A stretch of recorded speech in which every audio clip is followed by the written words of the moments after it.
आपने हमें बोलने का मौका श्री चंद्रशेखर माननीय सभापति महोदय जी, मैं सर्वप्रथम तो आपका धन्यवाद करता हूं कि आपने मुझे रेलवे संशोधन विधेयक 2024 पे अपनी बात रखने का मौका दिया। रेलवे संशोधन विधेयक 2024 पर मैं अपनी गहरी चिंता व्यक्त करता हूं।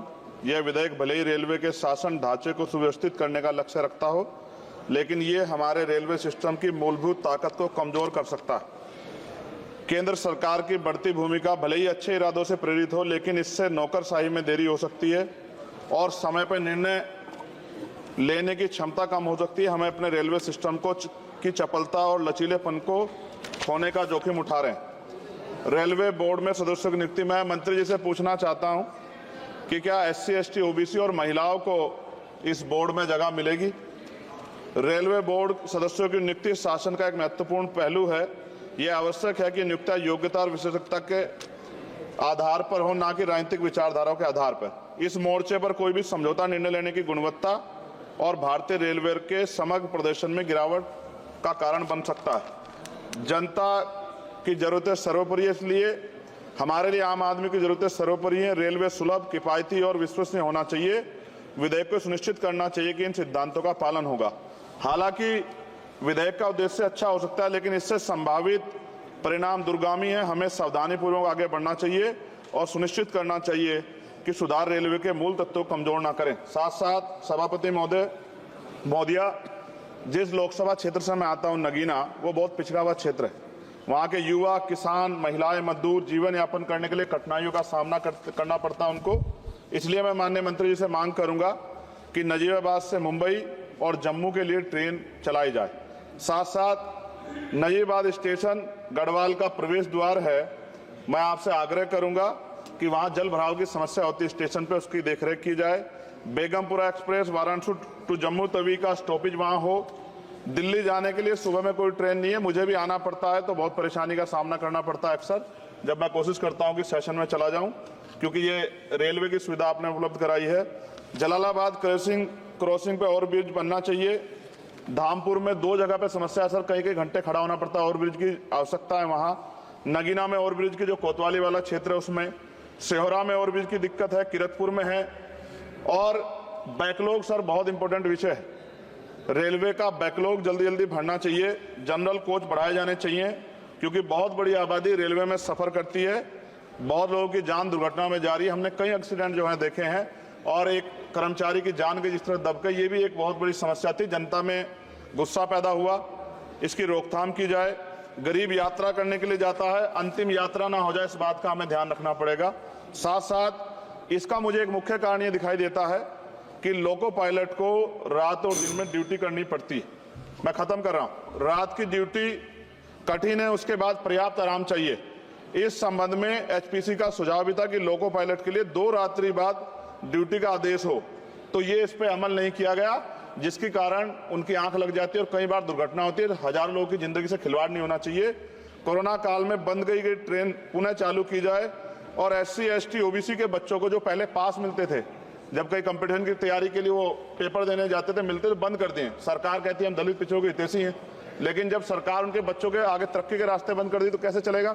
और जिस तरह लगातार निजीकरण हो रहा है, इस निजीकरण से सरकारी नौकरी खत्म हो जाएगी रेलवे में, तो ये दलित पिछड़ों के बच्चे कहाँ जाके बैठे, कौन सी कुर्सी बैठे? आज भी देश में सामाजिक गैर बराबरी है।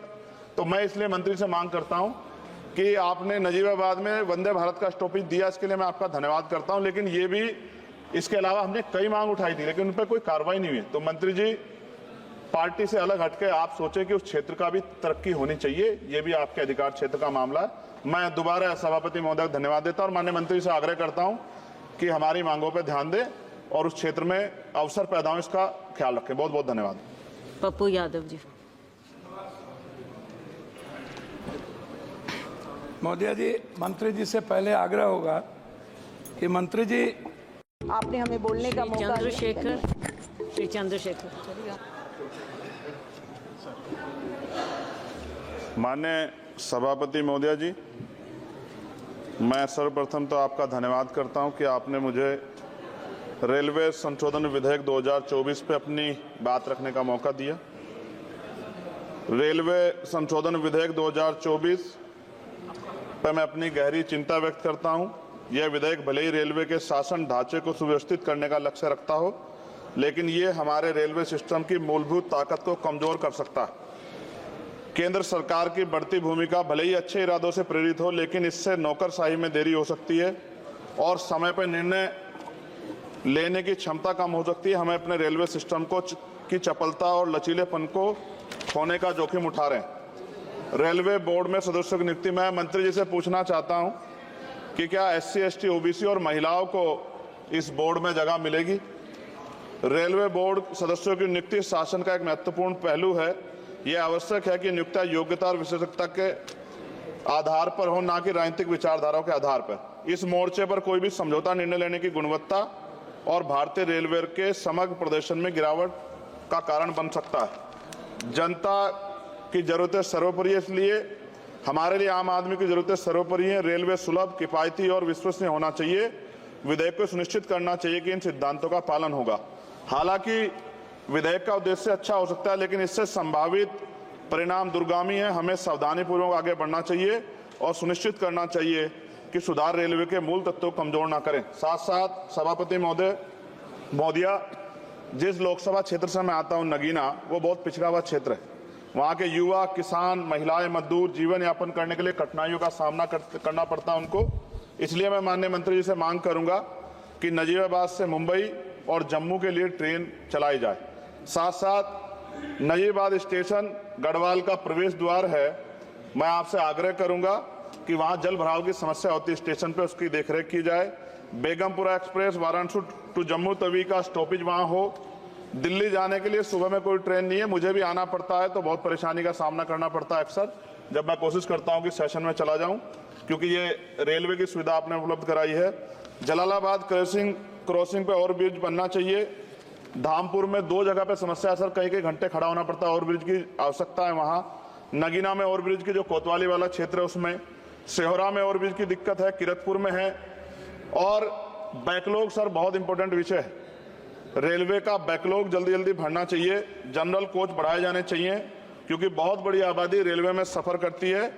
बहुत लोगों की जान दुर्घटना में जा रही है। हमने कई एक्सीडेंट जो है देखे हैं, और एक कर्मचारी की जान के जिस तरह दबके, ये भी एक बहुत बड़ी समस्या थी। जनता में गुस्सा पैदा हुआ, इसकी रोकथाम की जाए। गरीब यात्रा करने के लिए जाता है, अंतिम यात्रा ना हो जाए, इस बात का हमें ध्यान रखना पड़ेगा। साथ साथ इसका मुझे एक मुख्य कारण ये दिखाई देता है कि लोको पायलट को रात और दिन में ड्यूटी करनी पड़ती है। मैं खत्म कर रहा हूं। रात की ड्यूटी कठिन है, उसके बाद पर्याप्त आराम चाहिए। इस संबंध में HPC का सुझाव भी था कि लोको पायलट के लिए 2 रात्रि बाद ड्यूटी का आदेश हो, तो ये इस पे अमल नहीं किया गया, जिसके कारण उनकी आंख लग जाती है और कई बार दुर्घटना होती है। हजारों लोगों की जिंदगी से खिलवाड़ नहीं होना चाहिए। कोरोना काल में बंद गई ट्रेन पुनः चालू की जाए, और SC, ST, OBC के बच्चों को जो पहले पास मिलते थे, जब कई कंपटीशन की तैयारी के लिए वो पेपर देने जाते थे, मिलते थे, बंद कर दिए। सरकार कहती है हम दलित पिछड़ों के हितैषी हैं, लेकिन जब सरकार उनके बच्चों के आगे तरक्की के रास्ते बंद कर दी तो कैसे चलेगा। और जिस तरह लगातार निजीकरण हो रहा है, इस निजीकरण से सरकारी नौकरी खत्म हो जाएगी रेलवे में, तो ये दलित पिछड़ों के बच्चे कहां जाके बैठे, कौन सी कुर्सी बैठे। आज भी देश में सामाजिक गैर बराबरी है। तो मैं इसलिए मंत्री से मांग करता हूं कि आपने नजीबाबाद में वंदे भारत का स्टॉपेज दिया, इसके लिए मैं आपका धन्यवाद करता हूं। लेकिन ये भी, इसके अलावा हमने कई मांग उठाई थी, लेकिन उन पर कोई कार्रवाई नहीं हुई। तो मंत्री जी, पार्टी से अलग हटके आप सोचें कि उस क्षेत्र का भी तरक्की होनी चाहिए, ये भी आपके अधिकार क्षेत्र का मामला है। मैं दोबारा सभापति महोदय को धन्यवाद देता हूं और माननीय मंत्री से आग्रह करता हूं कि हमारी मांगों पर ध्यान दें और उस क्षेत्र में अवसर पैदा हो, इसका ख्याल रखें। बहुत बहुत धन्यवाद। पप्पू यादव जी। महोदया जी, मंत्री जी से पहले आग्रह होगा कि मंत्री जी